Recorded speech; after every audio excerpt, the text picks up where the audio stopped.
नमस्कार दोस्तों, आपके अपने चैनल हमारे संस्कार में आपका बहुत बहुत स्वागत है। आज हम आपके लिए प्रदोष व्रत, जया पार्वती व्रत, जिसे कि विजया पार्वती व्रत के नाम से भी जाना जाता है, उसके बारे में जानकारी लेकर आए हैं। लेकिन उससे पहले अगर आप हमारे चैनल पर नए हैं और अभी तक आपने चैनल को सब्सक्राइब नहीं किया है तो प्लीज़ आप सभी से निवेदन है कि हमारे चैनल को सब्सक्राइब करें, वीडियो को लाइक करें, ज़्यादा से ज़्यादा शेयर करें ताकि यह जानकारी और लोगों तक भी पहुंच सके, उन्हें भी इसका लाभ प्राप्त हो सके। बेल आइकन को दबाना ना भूलें ताकि हमारी आगे आने वाली वीडियो की जानकारी नोटिफिकेशन के ज़रिए आपको मिल जाया करे। आपका ये छोटा सा प्रयास हमारे लिए बहुत मददगार साबित होता है और हमारे उत्साह को बहुत बढ़ाता है। तो चलिए एक बार बोलिए ओम नमः शिवाय, हर हर महादेव। भगवान भोलेनाथ और माँ पार्वती की कृपा आप पर हमेशा बनी रहे। तो चलिए शुरू करते हैं। आज आषाढ़ मास के शुक्ल पक्ष की त्रियोदशी तिथि है और त्रियोदशी तिथि भगवान शिव को समर्पित होती है। इस दिन भक्तजन सारा दिन व्रत रखकर प्रदोष काल में भगवान शिव की विधि विधान से पूजा करके व्रत की कथा का श्रवण या पठन करते हैं। जिन्हें पढ़ना नहीं आता वो दूसरों से सुनते हैं। तो आज इस शुभ अवसर पर हम आपको सुना रहे हैं शुक्र प्रदोष व्रत की कथा और आज से ही जया पार्वती व्रत शुरू होने जा रहे हैं।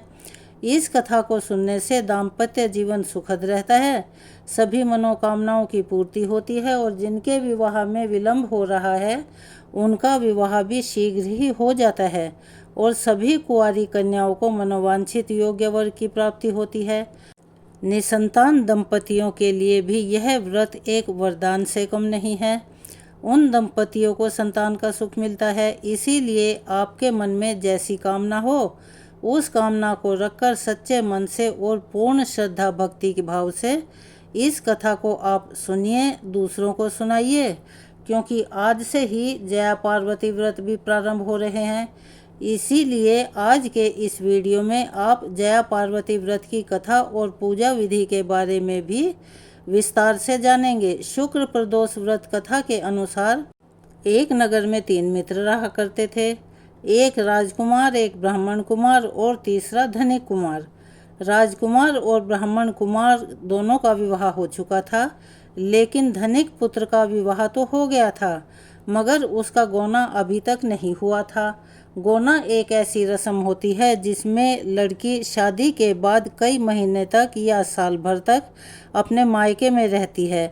यह रस्म इसलिए बनाई गई थी कि पहले जब विवाह होते थे तो बच्चों की बहुत कम उम्र में शादी कर दी जाती थी। इसीलिए धनिक पुत्र की पत्नी अपने मायके में ही थी। एक दिन तीनों मित्र बैठे हुए स्त्रियों के बारे में चर्चा कर रहे थे। तभी ब्राह्मण कुमार ने स्त्रियों की प्रशंसा करते हुए कहा कि नारीहीन घर तो भूतों का डेरा होता है।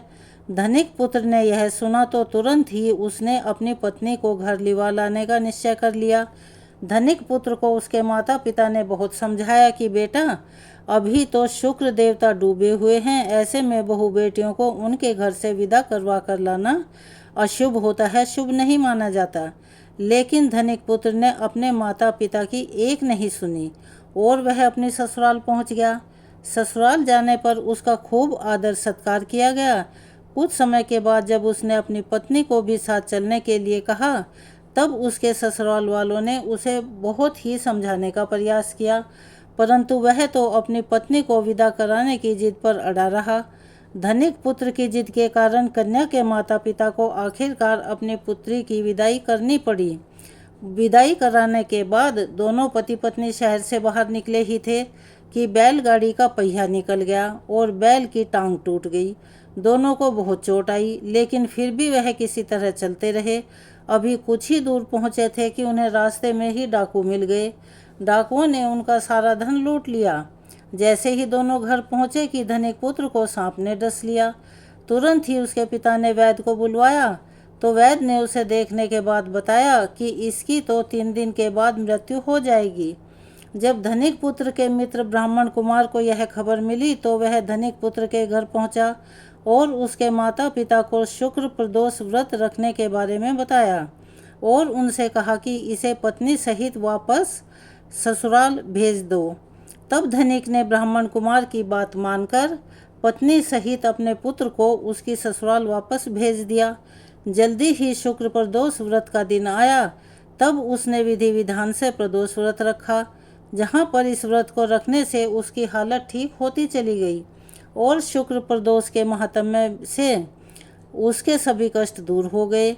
उसके बाद शुभ मुहूर्त में वह अपनी पत्नी को विदा करवाकर अपने घर वापस लेकर आया। शुक्र प्रदोष व्रत के दिन इस कथा को अवश्य ही पढ़ना और सुनना चाहिए और दूसरों को भी सुनाना चाहिए। मान्यताओं के अनुसार शुक्र प्रदोष व्रत रखने से भगवान शिव की कृपा प्राप्त की जा सकती है। इससे जीवन में किसी भी प्रकार का अभाव नहीं रहता। इतना ही नहीं, हर प्रकार के आर्थिक संकटों का समाधान करने के लिए भी शुक्र प्रदोष व्रत अवश्य ही रखने चाहिए। अब सुनिए जया पार्वती व्रत की कथा। जया पार्वती व्रत माता पार्वती को समर्पित होता है, जिसे सुहागिन स्त्रियां अपने सुहाग की लंबी आयु और अखंडता के लिए रखती हैं, जबकि कुंवारी कन्याएं सुयोग्य वर की प्राप्ति के लिए रखती हैं और निसंतान महिलाएं इस व्रत को संतान प्राप्ति की कामना से रखती हैं। यह व्रत हर साल आषाढ़ मास के शुक्ल पक्ष की त्रयोदशी तिथि से प्रारंभ होकर सावन मास के कृष्ण पक्ष की तृतीया तिथि पर समाप्त होता है। साल 2024 में जया पार्वती का व्रत शुक्रवार 19 जुलाई को रखा जाएगा। इस दिन माता पार्वती की पूजा करते समय व्रत की कथा को सुनना अत्यंत आवश्यक होता है। इस कथा को सुनने से माता पार्वती का आशीर्वाद मिलता है। जया पार्वती व्रत की पौराणिक कथा के अनुसार एक समय कौंडन्य नगर में वामन नाम का एक योग्य ब्राह्मण रहा करता था। उसकी पत्नी का नाम सत्या था। उनके घर में किसी प्रकार की कोई कमी नहीं थी, अन्न धन के भंडार भरे हुए थे, लेकिन उनके यहाँ संतान न होने से वे दोनों बड़े दुखी रहा करते थे। एक दिन देव ऋषि नारद उनके घर पधारे। उन्होंने देव ऋषि नारद की खूब सेवा सत्कार किया और फिर हाथ जोड़कर अपनी समस्या का, अपने दुख का समाधान पूछा। तब नारद जी ने उन्हें बताया कि तुम्हारे नगर के बाहर जो वन है, उसके दक्षिण भाग में बिल्व वृक्ष के नीचे भगवान शिव माता पार्वती के साथ लिंग रूप में विराजित हैं। उनकी पूजा करने से तुम्हारी मनोकामना अवश्य ही पूरी होगी। तब ब्राह्मण दंपति ने उस शिवलिंग को ढूंढकर उसकी विधि विधान से पूजा अर्चना की। इस प्रकार पूजा करने का क्रम चलता रहा और 5 वर्ष बीत गए। एक दिन जब वह ब्राह्मण पूजन के लिए फल तोड़ रहे थे, तभी उन्हें किसी सांप ने आकर काट लिया और वे वहीं जंगल में गिर गए। ब्राह्मण जब काफ़ी देर तक घर नहीं लौटे तो इधर उनकी पत्नी उन्हें ढूंढती हुई आई। पति को इस हाल में देखकर वह रोने लगी और उन्होंने वन देवता और माता पार्वती का स्मरण किया।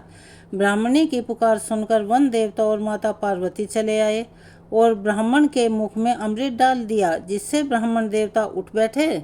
तब ब्राह्मण दंपति ने माता पार्वती का पूजन किया। माता पार्वती ने उनकी पूजा से प्रसन्न होकर उन्हें वर मांगने के लिए कहा। तब दोनों ने संतान प्राप्ति की इच्छा व्यक्त की और फिर माता पार्वती ने उन्हें जया पार्वती व्रत करने की बात कही। आषाढ़ शुक्ल त्रयोदशी के दिन उस ब्राह्मण दंपति ने विधि विधान पूर्वक माता पार्वती का यह व्रत किया, जिससे जल्दी ही उन्हें पुत्र रत्न की प्राप्ति हुई। जया पार्वती व्रत रखने वाली महिलाओं या कन्याओं को आषाढ़ शुक्ल त्रयोदशी के दिन ब्रह्म मुहूर्त में उठकर सभी कार्यों से निवृत्त होकर स्नान करना चाहिए। इसके बाद व्रत का संकल्प लेकर माता पार्वती का स्मरण करना चाहिए। घर के मंदिर में भगवान शिव और देवी पार्वती की मूर्ति या तस्वीर की स्थापना करनी चाहिए। घर पर पूजा करना संभव ना हो तो आसपास के शिव मंदिर में जाकर भी आप पूजा कर सकते हैं। अब भगवान शिव और देवी पार्वती को कुमकुम, बेलपत्र, कस्तूरी, अष्टगंध और मौसमी पुष्प अर्पित करें। नारियल, अनार और सुहाग की अन्य सामग्री भी अर्पित करें। अब विधि विधान पूर्वक षोडशोपचार द्वारा माता पार्वती का पूजन करें। माता पार्वती का स्मरण कर उनकी स्तुति करें। फिर माता पार्वती का ध्यान करके सुख, सौभाग्य और घर की शांति के लिए सच्चे मन से प्रार्थना करें। अपने द्वारा की गई गलतियों की क्षमा मांगें। देवी पार्वती के मंत्र और ओम नमः शिवाय मंत्र का अधिक से अधिक जाप करना चाहिए। कथा का श्रवण करें। कथा के बाद आरती करके पूजा संपन्न करें। ब्राह्मणों को भोजन करवाएं और इच्छा अनुसार दान दक्षिणा दें। उनके चरण छूकर आशीर्वाद लेना चाहिए। इस व्रत में बालू या रेत का हाथी बनाया जाता है और उसकी पूजा की जाती है। फिर दिन भर व्रत रखने के बाद रात्रि जागरण करने के बाद अगले दिन उसे नदी या जलाशय में विसर्जित कर दिया जाता है। जो भी महिलाएं या कन्याएं इस व्रत को लगातार रखती हैं उन्हें हर दिन ही बालू या रेत का हाथी बनाकर पूजा करनी चाहिए और अगले दिन उसका विसर्जन कर देना चाहिए। यह थी शुक्र प्रदोष व्रत के बारे में जानकारी और जया पार्वती व्रत में सुनी जाने वाली कथा। आपको कैसी लगी? कमेंट्स बॉक्स में अपनी राय अवश्य लिखें। अगर आप हमारे चैनल पर नए हैं और अभी तक आपने चैनल को सब्सक्राइब नहीं किया है तो आपसे हाथ जोड़कर निवेदन है, प्लीज़ हमारे चैनल को सब्सक्राइब करें, वीडियो को लाइक करें, ज़्यादा से ज़्यादा शेयर करें ताकि यह जानकारी और ये कथाएं और लोगों तक भी पहुंच सकें, उन्हें भी इसका लाभ प्राप्त हो सके। बेल आइकन को दबाना ना भूलें ताकि हमारी आगे आने वाली वीडियो की जानकारी नोटिफिकेशन के ज़रिए आपको मिल जाया करे। चलिए एक बार प्यार से बोलिए, ओम नमः शिवाय, हर हर महादेव, पार्वती माता की जय। कमेंट्स बॉक्स में इन्हें लिखना ना भूलें। अपना प्यार और सहयोग हमें ऐसे ही देते रहें। धन्यवाद।